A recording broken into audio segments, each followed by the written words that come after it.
जपानमधला हा माकड सध्या खूप व्हायरल होत आहे आणि याची कहाणी ऐकलीत ना तर खरंच तुमचंही मन भरून येईल. हे माकड जन्मल्यानंतर काहीच दिवसांत त्याच्या आईचं निधन झालं. इतकं छोटंसं होतं आणि आईची सावलीही नशिबात नव्हते. पण दुःख इथेच थांबलं नाही.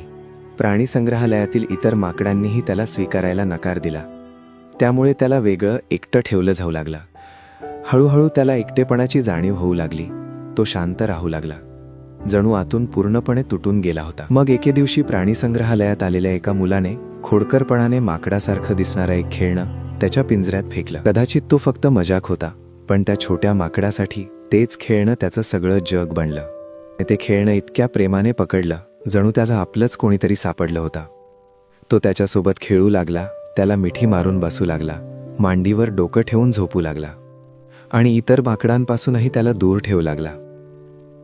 ज्याला त्याच्या स्वतःच्या कळपाने नाकारलं होतं त्याला त्या खेळण्यात आपला साथीदार सापडला. जणू आईचं प्रेमच मिळालं. म्हणूनच हा व्हिडिओ लोकांच्या मनाला स्पर्श करत आहे, कारण यात फक्त एका प्राण्याची गोष्ट नाही, तर एकटेपणाची आणि आपलेपणाची खोल सत्यता दडलेली आहे. म्हणून हा व्हिडिओ शक्य तितका आपल्या माणसांसोबत शेअर करा. असेच अजून व्हिडिओ हवे असतील तर आपल्या पेजला फॉलो नक्की करा.